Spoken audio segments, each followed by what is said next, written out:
नमस्कार, PK Rohila study point YouTube channel पर आप सभी का एक बार फिर से स्वागत है। आज के इस वीडियो में हम आपके लिए लेके आए हैं बजट की एक्सेल फाइल। इस फाइल के द्वारा आप विद्यालय का बजट आसानी से तैयार कर सकते हैं। वीडियो स्टार्ट करूं उससे पहले आपसे रिक्वेस्ट है, यदि आपने अभी तक चैनल को सब्सक्राइब नहीं किया है तो चैनल को सब्सक्राइब कर ले, बेल आइकन को प्रेस कर ले और इस वीडियो को लाइक करें और ज़्यादा से ज़्यादा शेयर करें। तो प्रारंभ करते हैं। जब आप इस एक्सेल फाइल को इस वीडियो की डिस्क्रिप्शन लिंक से डाउनलोड करेंगे, डाउनलोड करने के बाद इस प्रकार से आपके सामने एक्सेल फाइल ओपन हो जाएगी। यहाँ सबसे पहला टैब इंट्रोडक्शन टैब है, इसमें जानकारी दी गई है कि बजट के लिए आपको क्या क्या तैयारी करनी है। तो यहाँ आप देख सकते हैं, सर्वप्रथम अपने कार्यालय का नाम, ऑफिस आईडी और बजट हेड सभी प्रपत्र पर लिख लेना है। आपको GA1 और ये GA2 जो दो टैब है इन पर लिख लेने हैं, बाकी आगे वाले पर ऑटोमेटिक आ जाएंगे। जितने भी बजट हेड है सबके लिए अलग से एक्सेल फाइल डाउनलोड करनी है ताकि आपका जो डाटा है वो पूर्णतः सही रहे। बजट तैयार करने के लिए सबसे पहले आपको क्या करना होगा, IFMS से इस वर्ष के लिए प्रत्येक बजट हेड में जितने भी स्वीकृत पद हैं उनका विवरण, कार्यरत रिक्त पदों का विवरण, ये सभी आपको डाउनलोड कर लेना है IFMS की साइट से। PO अधीनस्थ स्टाफ के स्थानांतरण से स्वीकृत कार्यरत और रिक्त पदों की सूचना, या आप PO लॉगिन से काट सकते हैं।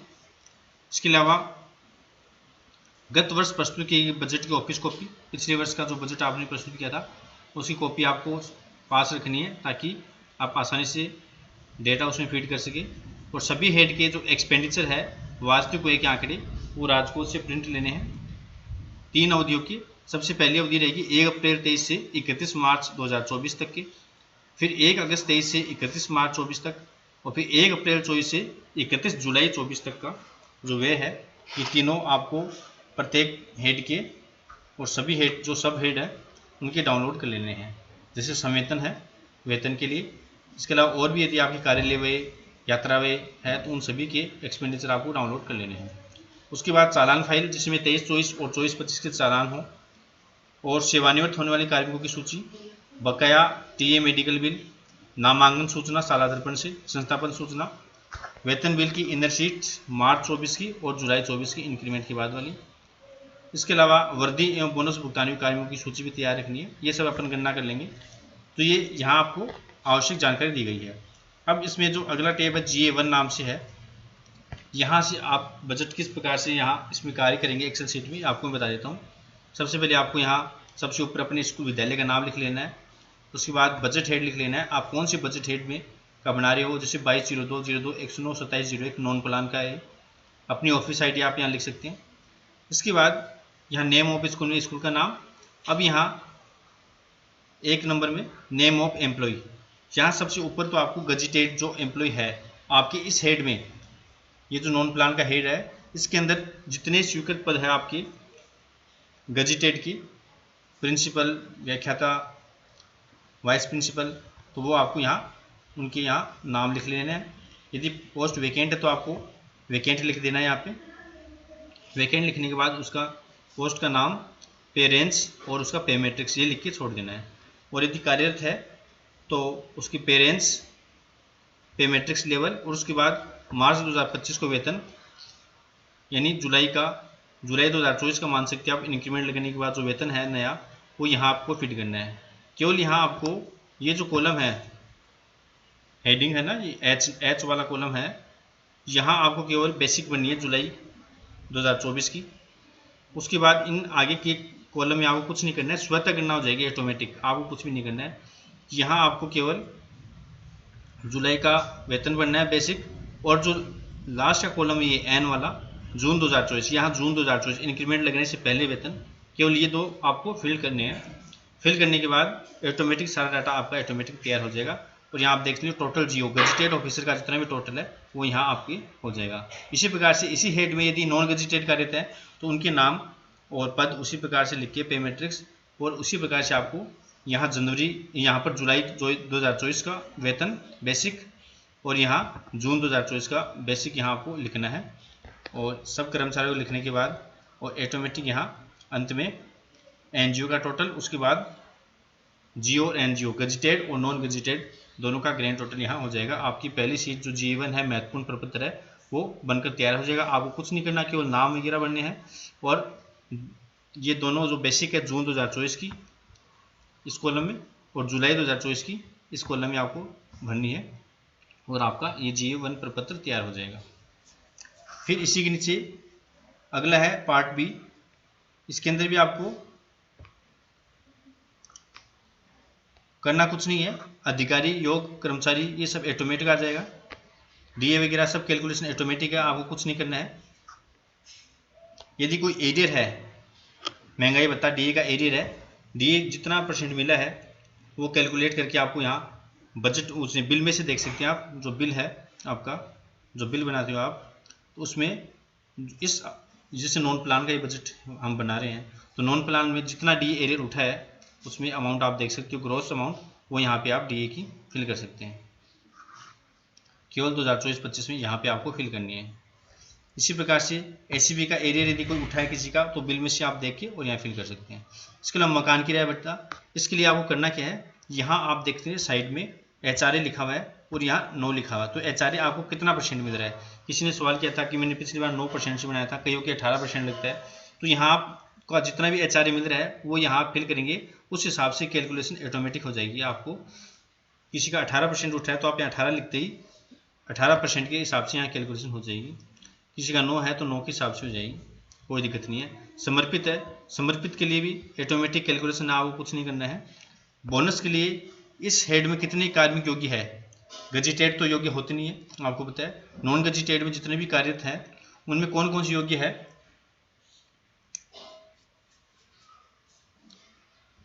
उनकी संख्या यहाँ आपको फिल करनी है। जैसे 4 एम्प्लॉय योग्य है बोनस के तो 4 लिखेंगे, उस हिसाब से यहाँ डाटा ऑटोमेटिक आ जाएगा।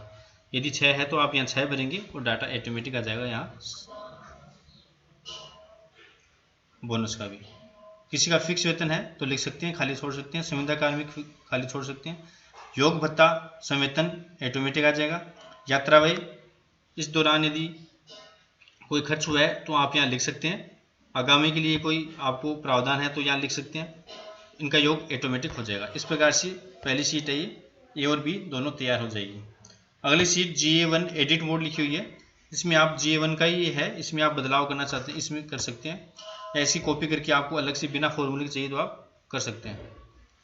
फिर इसके बाद नेक्स्ट है GA2 एंड 4। तो यहाँ सबसे ऊपर आप देख सकते हैं, यहाँ वास्तविक व्यय के आंकड़े आपको भरने होते हैं। यहाँ कार्यालय व्यय 05 में है, सर्विस, पोस्टेज, टेलीफोन, आजकल इसमें इतने ज़्यादा खर्च नहीं होते हैं। यदि आपकी कोई है तो वो खर्चे आप यहाँ लिख सकते हैं, 21-22, 22-23, 23-24 का, और उनका योग यहाँ ऑटोमेटिक हो जाएगा। इन सब वास्तविक व्यय के आंकड़े हैं ये। इसी प्रकार से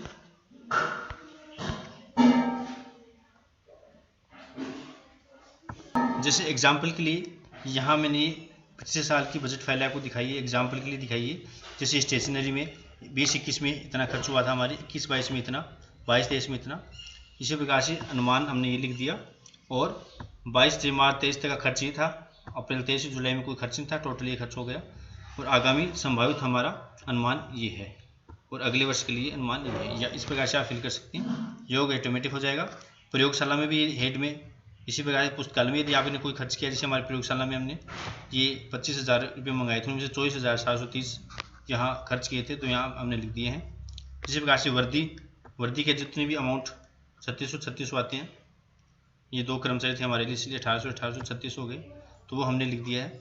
इस प्रकार से मैंने एग्जाम्पल के लिए पिछले साल की फाइल आपको दिखाई है। इस प्रकार से हम फिल कर सकते हैं, और आगे ये जो कैलकुलेशन है योग, ये ऑटोमेटिक आपके यहाँ हो जाएगा, तो इसमें आपको कुछ खास करना नहीं पड़ेगा। उसके बाद इसके नीचे जो प्रपत्र है, यहाँ भी आपको कुछ नहीं करना है, ये योग ऑटोमेटिक वहाँ से आ जाएंगे। जो ऊपर हमने शीट भरी थी उसी से डेटा कॉपी होकर आ जाएगा, तो यहाँ आपको कुछ खास करना नहीं है। वास्तविक व्यय के जो आंकड़े हैं, यहाँ केवल आपको ये 3 कॉलम आपको भरने हैं। ये आप देख रहे हैं कुल योग संवेतन में बजट से लिखना है आपको। बजट से मतलब 21-22 में आपकी फाइल में आपके लिखा हुआ है, पिछले बजट आपने बनाया था, वो 2 यहाँ से आंकड़े मिल जाएंगे।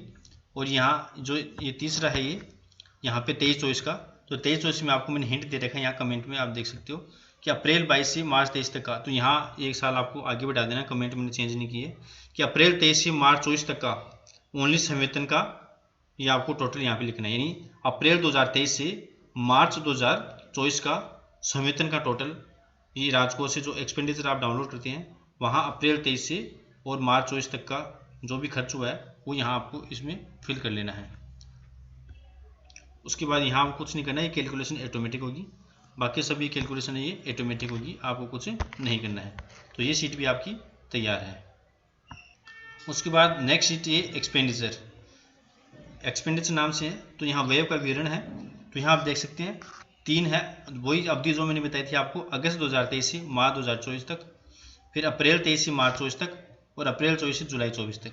इसमें ये संवेतन में राशि ऑटोमेटिक आ जाएगी, आपको बिल करने की जरूरत नहीं है। जो आपने पहले भरा है पहली वाली शीट में वहीं से डाटा ऑटोमेटिक आ जाएगा।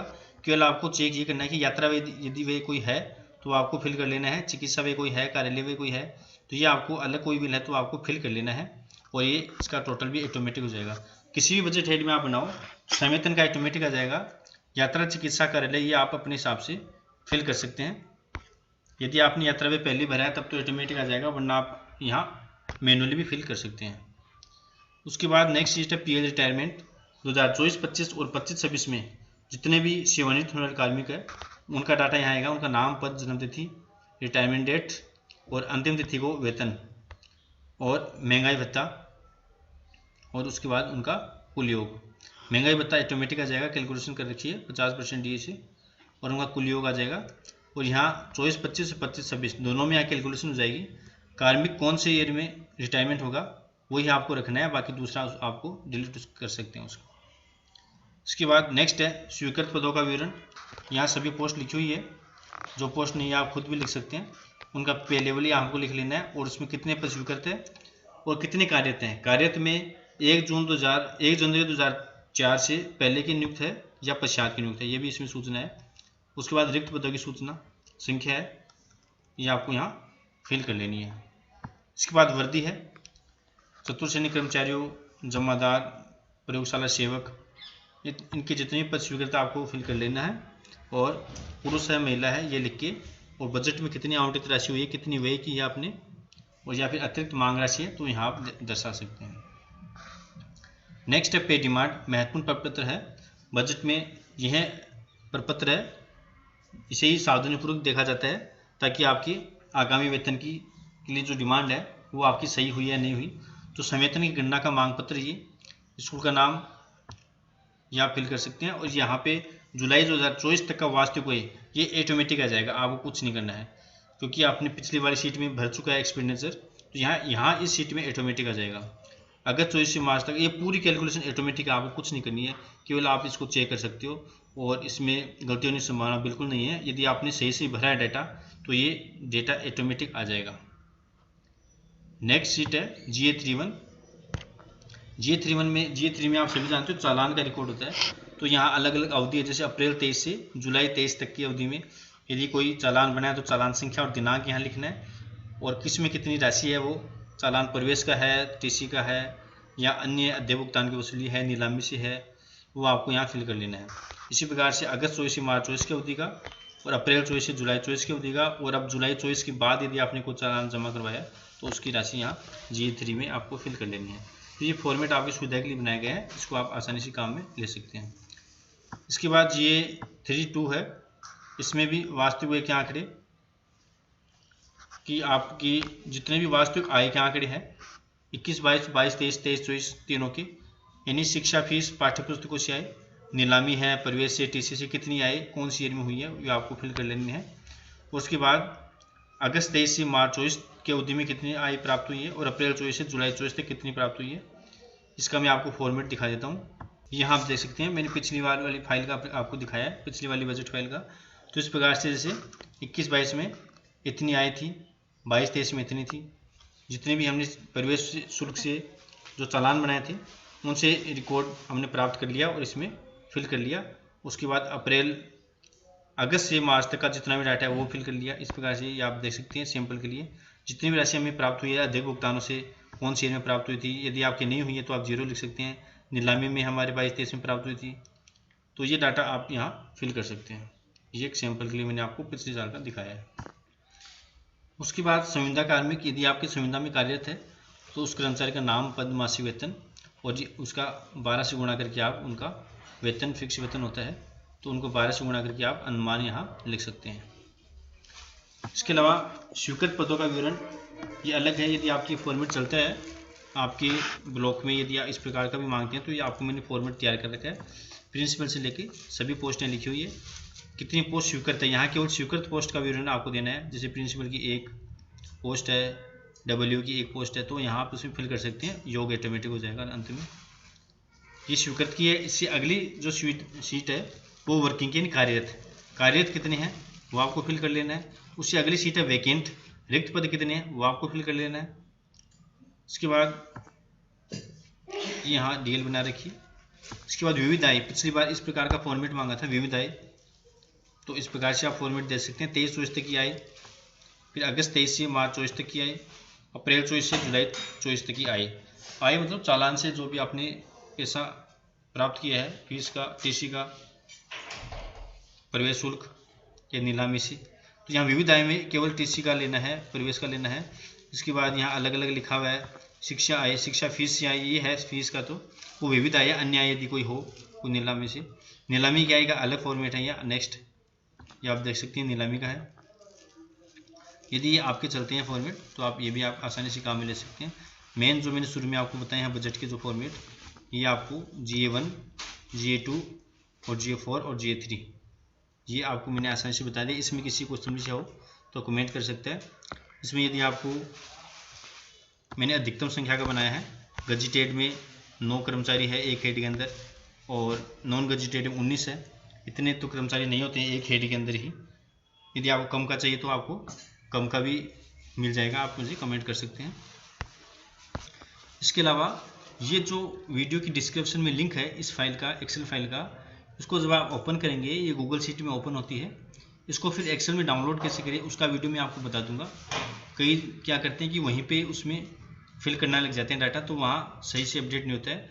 आपको पहले इसको एक्सेल में डाउनलोड कर लेना है, उसके बाद इसमें बताए अनुसार कार्य करना है। तो एक्सेल शीट को गूगल शीट से ये जो गूगल लिंक है यहाँ पे एक्सेल शीट का, उसको एक्सेल शीट में कैसे डाउनलोड करें इसका वीडियो मैं अलग से आपको बता दूंगा। तो आज की वीडियो में इतना ही। आपसे रिक्वेस्ट है कि इस वीडियो को ज़्यादा से ज़्यादा शेयर करें और लाइक करें सभी और कमेंट करें। जय हिंद।